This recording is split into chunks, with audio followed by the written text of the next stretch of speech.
You wake up in a palace carved from eternity. The air is still, as if even time is holding its breath. Beyond the pillars, the desert sun pours down like molten gold, but inside these stone walls, there is only silence. Heavy silence. Sacred silence. Your name is not yet written in the book of the dead, but one day it will be, because you were born into a secret so holy, so horrifying that it will shape the entire kingdom. You are a child of Pharaoh. But not just any Pharaoh. You are part of a bloodline so obsessed with power, so terrified of losing its divine claim, that they are willing to break the most primal taboo known to mankind. They marry their sisters. Not for love, not for lust, but for control. This is not just a story about ancient Egypt.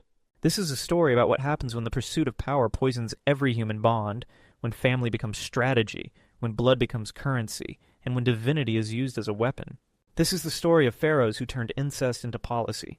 Long before the pyramids became tourist attractions, long before the desert sands swallowed forgotten tombs, Egypt had already mastered the art of eternal control. The pharaoh wasn't just a king. He was a god, Horus in the flesh, the living bridge between heaven and earth. And gods, of course, cannot mix their blood with mortals. So pharaohs did something else. They created a system where power never had to leave the royal family, because the royal family would fold in on itself. Father married daughter, brother married sister, again and again, generation after generation. This wasn't just accepted. It was celebrated, inscribed in temple walls, painted in tombs, justified by myth, because to the people, the pharaoh was divine, and divine blood must remain pure. But underneath this ideology was fear, paranoia, the unrelenting terror that if royal blood mingled with common blood, everything would collapse. The gods would turn their backs, crops would fail, enemies would invade, and the balance of Ma'at, the sacred order, would shatter. And so, the throne was protected by incest. It didn't start with one pharaoh. It started with a belief that power must never dilute, that blood must never mix, and that family must become machinery. Take, for example, Pharaoh Akhenaten, the so-called heretic king. The man who would later shake Egypt's spiritual foundations didn't rise from chaos. He rose from design. Akhenaten was born into the 18th dynasty, one of the most powerful dynasties in Egyptian history. His father was Amenhotep III, his mother most likely Tiye. But when it came time to choose a queen, Akhenaten didn't look outside the palace walls. He married his sister. Her name was Nefertiti. Yes, that Nefertiti, the woman whose face is now immortalized in one of the most iconic statues in the world, regal, poised, flawless. But her beauty wasn't the only reason she was chosen. She was royal. She was blood. She was safe. To understand why this mattered, you have to understand how Egypt viewed kingship. To rule, a pharaoh didn't just need charisma or strength. He needed legitimacy. And legitimacy came from two places, birthright and the gods. If either were in question, the entire kingdom could turn to dust. By marrying his sister, Akhenaten wasn't breaking rules. He was fulfilling expectations. He was reinforcing the sacred circle, keeping power within a loop no outsider could penetrate. And yet, this wasn't just a political move. It was psychological. Because in a world where everyone worships you, the only people who understand your position are those just like you. Your blood, your mirror. When you are a god king, no one dares speak freely to you except your sister, who shares your blood, your burden, and your throne. They became a unit, not just politically, but mythologically. Together they ruled not just as man and woman, but as divine opposites. Male and female forces merged, like Osiris and Isis, like Geb and Nut. To the public, their marriage wasn't taboo. It was sacred theater. But behind the curtains, a different story was playing out. Akhenaten wasn't normal. He saw things differently. Where others saw temples, he saw lies. Where others saw dozens of gods, he saw only one, the sun. He worshipped Aten, the solar disk, and he dismantled centuries of religious tradition to do it. Temples to Amun were shut down. Priests were stripped of power. Gods were erased. This wasn't just theological reform. It was war, and Nefertiti was his partner in it.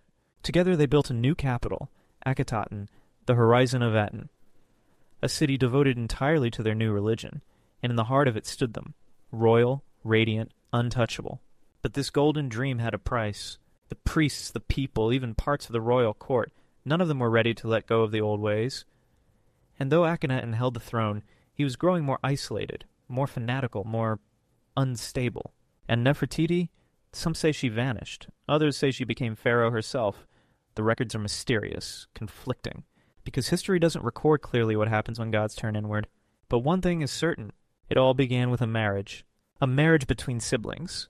A marriage that wasn't about love, but about power. About isolation, preservation, control. This is just the beginning. Because Akhenaten wasn't the first pharaoh to marry his sister, and he wouldn't be the last. Some would go even further.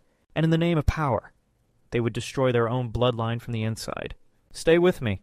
The real madness hasn't even begun. By now, you've heard the whispers. That pharaohs slept with their sisters. That the throne of Egypt was built on bloodlines too pure to touch, and too cursed to escape. But what if I told you this wasn't just an isolated ritual? What if it wasn't some mad exception? But the very structure holding Egypt together. Because once the gods had sanctioned it, once the people had accepted it, royal incest became more than tradition. It became law. It became doctrine. It became expected. And the deeper you go, the darker it gets. Let's go back, not to Akhenaten, but further, much further, back to the time of the Old Kingdom when pyramids still scraped the heavens and kings were closer to the sun than any man dared to believe. It is here in the dust and gold of ancient Memphis that the pattern begins. Look at the god Osiris. He didn't just marry anyone. He married Isis, his sister. And this wasn't a problem. This was the template. Osiris, ruler of the dead. Isis, queen of magic. Their sacred bond gave birth to Horus, the falcon god of kingship. This wasn't mythology to the Egyptians. It was political science disguised as religion. So if the gods married their sisters to maintain cosmic balance, why shouldn't the pharaohs? They were gods too, after all. From Khufu, the builder of the Great Pyramid, to Tutankhamun, the boy king whose very DNA betrayed the truth, the thread remains the same. They married their sisters, their daughters, sometimes even their mothers, not in secret, not in shame, but openly, lavishly, publicly, with golden crowns, sacred hymns, and divine justification carved in stone. But make no mistake, this was not about romance. This was not some ancient fairy tale twisted by time. This was power consolidation in its rawest form. In a kingdom of unimaginable wealth and eternal glory, the biggest threat was not the enemy outside the gates, but the rival within the bloodline. And so, the logic was brutal. If no one outside the family could touch the throne, then no one outside the family could take it. It was a closed circuit, a locked vault, a kingdom trapped in a genetic echo chamber. And like all closed systems, it began to rot from within. Let's talk about Tutankhamun, perhaps the most famous pharaoh of them all. For centuries his name was buried beneath the sand, until Howard Carter cracked open his tomb in 1922 and unleashed a global obsession. But beyond the gold mask, beyond the glittering relics, was a darker truth. Tutankhamun's body was broken. His spine was twisted, his foot deformed, his skull elongated, his hips disproportionately wide.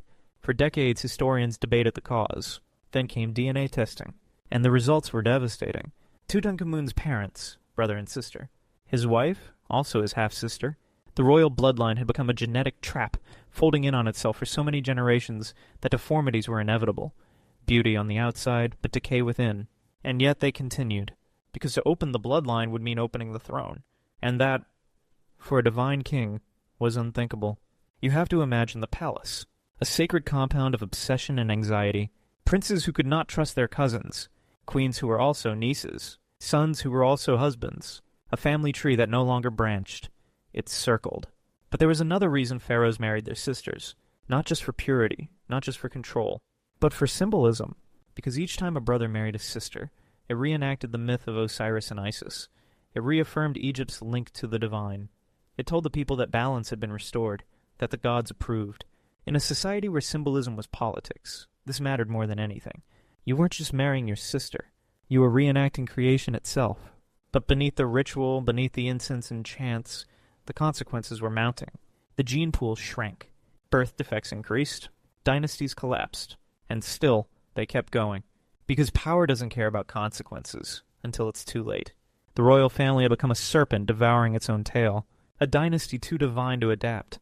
Too holy to evolve. And in the end, that holiness became its downfall. He ruled with a stillness that terrified even the wind. Not a warrior, not a builder, not a reformer, but a shadow, a presence, a symbol carved from absolute control. His name was erased, and yet his monuments still stand. His face was chiseled off walls, yet his legacy lingers like smoke. We call him Schmenker in whispers, or maybe Neferneferueten. The records fight each other, rewriting themselves with every generation, because that's what he wanted.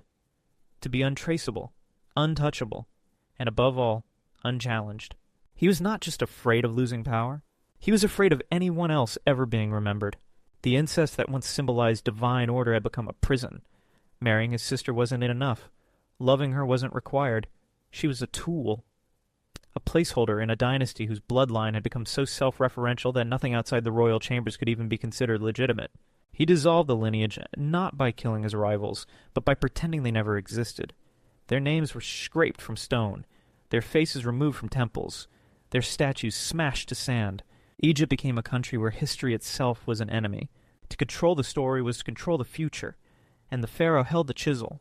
Not even his own children were spared, especially not his children, because a son, even one born of a sacred sister wife, could still grow to question, could still dream of his own crown, could still remember that gods die, too. So they were silenced, not with blades, but with omission.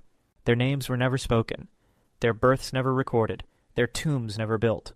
This was the cost of eternal power, not just isolation, but annihilation of everything that could remind the world you were once human.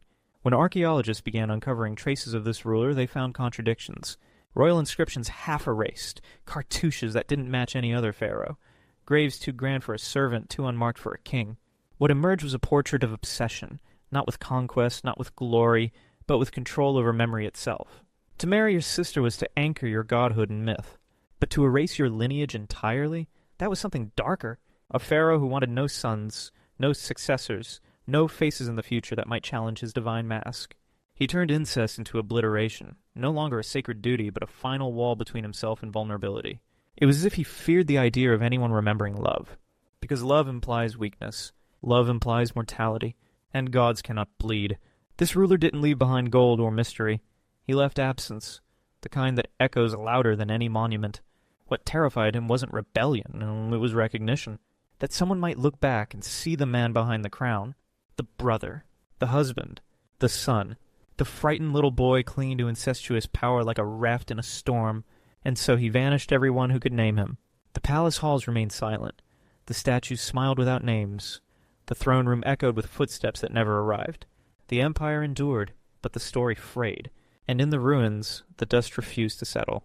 Even today, historians argue about whether this pharaoh truly existed, whether he was a man or a mask worn by others, whether the silence surrounding him was engineered or earned. But the tombs tell the truth.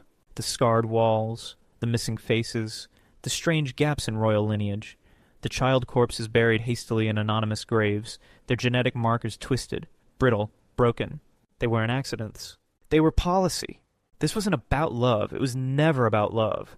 It was about lineage without humanity, reign without intimacy, power without legacy. And somewhere inside that cold marble silence, a sister queen sat beside a god king, knowing she would never be remembered for her face, her voice, or her rule, only for the bloodline she helped protect, even as it destroyed itself. Somewhere deep in the folds of ancient Alexandria, long after the sands had covered the old gods and Rome had crept into Egypt's veins, another dynasty rose from the ashes. They were not Egyptian by blood but by ambition, the Ptolemies, born from Alexander's conquest and raised to wear crowns they never truly inherited. And with them the tradition returned, not out of piety, not out of myth, but out of raw, calculated strategy.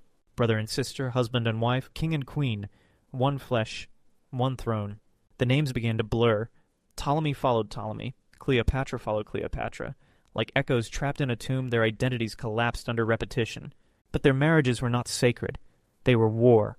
Because unlike the early pharaohs, the Ptolemies were surrounded by enemies, jealous nobles, whispering Romans, volatile generals, and the ever-fickle people. To keep the throne, they turned inward. Again. Marrying a sister meant no in-laws, no foreign alliances, no divided loyalties. Everything stayed locked behind palace walls. Everything could be managed, controlled. But what could not be controlled was human nature. Love cannot be ordered like a marriage. Desire cannot be commanded like a servant. And when the bonds of incest are forged not in reverence but in necessity, they break in strange, violent ways. Children were born confused about who their parents were. Assassinations became a family tradition. Jealousy wasn't between nations, it was between beds. And then came Cleopatra VII, the last pharaoh, the one history remembers and rewrites. She was not the first Cleopatra. She wasn't even the second. But she was the only one who made the name matter, not because she was beautiful, as Roman poets claimed, not because she was seductive, as her enemies feared, but because she understood the cost of power and paid it willingly. She married her brother, Ptolemy as custom demanded. He was a boy, a puppet, a name beside hers. When he tried to rule alone, she didn't argue. She raised an army. When he tried to exile her, she didn't beg. She sailed back with Julius Caesar. She knew the rituals were rotting, the incest a performance, the throne a theater of ghosts, but she played her part perfectly. Then she married another brother, Aslami X, and when he became inconvenient, he disappeared. The incest was no longer a sacred bond. It was a weapon, a symbol not of undivine order, but of a system that had collapsed into paranoia. Cleopatra's true power came not from who she married, but from who she chose not to marry. She gave herself to Caesar, to Antony, to Rome, not out of submission, but to protect Egypt from being consumed entirely, to trade the illusion of love for temporary sovereignty, to preserve a dying world for one more generation. But the spell broke. Rome came anyway. The throne crumbled. And the line ended. There would be no more pharaohs, no more divine marriages, no more sister queens. Cleopatra died with poison at her lips, and a lifetime of masks behind her eyes. She was the last of a line born from incest, but ruled by intelligence, the last ruler to understand that power without love becomes performance, and that performance without belief becomes a death sentence. Her son Caesarion, the child of a Roman god and an Egyptian goddess, was murdered. The last heir, the last spark. And with him, Egypt closed the chapter on 1,000 years of royal blood turned inward. The temples fell silent. The gods were still, the thrones were cold, and the people, those who had once sung to the sacred marriages of kings and queens, were left with ruins and foreign flags. The incest, once holy, had become history, a lesson buried under marble, a curse written in bone, but the scars remain, in tombs, in DNA, in the half-finished reliefs of unnamed rulers who clung to purity like a noose. Because when the gods demand perfection, the only thing left to sacrifice is everything human. Power isn't inherited, it's extracted, torn from the hands of others, carved into the bones of your children, and preserved through ritual until the ritual forgets why it began. By the time incest became normal in Egypt's dynasties, it had already stopped being sacred. It was habit, and habits rot. Pharaohs married their sisters not because they loved them, but because they feared everyone else more. Fear of foreign blood, fear of betrayal, fear that letting anyone in would loosen the grip on the throne. So the court became a prison. The family became a loop. The crown became a curse. Behind the gold and marble, the royal line was collapsing inward. Inbreeding was not just dangerous. It was disfiguring. Mutations emerged. Children were born weak, sick, brittle. Some died young. Others survived, but lived twisted lives behind palace walls, hidden from the public eye. Because how do you show divinity when your gods limp? The priests rewrote prophecies. Sculptors softened jawlines. Artists invented symmetry where none existed. But the blood told the truth. Akhenaten's elongated skull, Tutankhamun's clubbed foot and cleft palate, the missing bones, the rushed burials, the genetic markers repeating like echoes in a haunted room. This was the price of power, a lineage so pure it broke itself. And yet they continued, not because it worked, but because it was all they had left. Each pharaoh thought he could beat the curse by sheer will, by building taller obelisks, deeper tombs, grander temples, as if monuments could outrun blood. But history does not forget the body. What once was godhood became a gene pool of ghosts. By the final centuries of Egyptian rule, incest was no longer divine. It was desperate, and everyone knew it. The people still bowed. The priests still chanted. But the reverence had turned to performance, and the audience had grown tired. Behind closed doors, advisors whispered of reforms, of finding wives from noble families outside the bloodline, of marrying for strength, not tradition. But tradition held the knife. Any change meant admitting the weakness, that the gods were not gods, that the pharaoh was just a man in gold paint, married to a woman who looked like his mother, bearing children who could barely breathe. So the lie continued, for one more generation, and then another, until Cleopatra stood on the edge of collapse and chose something else. Rome. Love. Death. But by then it was too late. Egypt had already bled itself dry. The incestuous dynasty had become a hall of mirrors, each generation reflecting the last, growing dimmer, more fractured, more afraid. And at the center of it all stood the pharaoh, not as a god, not as a king, but as a man surrounded by reflections of himself, and none of them whole. He had everything, power, gold, temples, armies, but no future. Because when you marry your sister to stay in power, you don't just cut yourself off from the world, you cut off the world from itself. You build walls so thick that not even memory can pass through. You worship a family tree that curls into itself like a serpent eating its own tail, and in the end you find that godhood is not immortal. It's just lonely. The last breath of Egypt did not come with a scream. It came with a whisper behind a stone wall, a hiss of poison, a closing of doors. Cleopatra lay in her chamber, wrapped in silence, surrounded by the ruins of 1,000 years of incest, power, war, and worship. She had married her brothers, buried them, birthed a son from the most powerful man in Rome, and watched the empire swallow them all. The empire she tried to tame with beauty, with wit, with lineage. But in the end, Egypt wasn't killed by Caesar, or Octavian, or Rome. It was undone by the very system meant to protect it. A system that married sister to brother until there were no strangers left to trust, no alliances to build, no blood left unpoisoned. It is easy to laugh at the idea of a pharaoh marrying his sister. Easy to call it primitive, barbaric, absurd. But what if it was just a mirror? A mirror of what happens when power becomes fear, when family becomes property, when tradition becomes a trap. The story of the pharaohs is not just ancient, it is eternal, because we still build dynasties, of blood, of business, of belief. We still keep things in the family. We still confuse control with love. And we still crown ourselves gods while ignoring what we've buried to get there. Somewhere in the Valley of the Kings lies a tomb that was never finished. The walls are blank. The inscription's missing. The sarcophagus empty. Archaeologists believe it was meant for a pharaoh whose name was erased from history, a ruler who ruled in silence, who tried to keep the line pure one last time, whose body was never found. No one knows why the tomb was abandoned. No one knows if he ever existed, but maybe that's the point.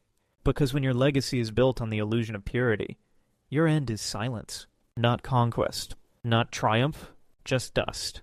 The same dust that once crowned kings and kissed sisters and buried gods. It covers us all, and beneath it, the truth waits. Not in hieroglyphs, not in monuments, but in the space between names, where love became law, and blood became burden, and the throne once divine became a tomb, not for one pharaoh, but for the idea of power itself,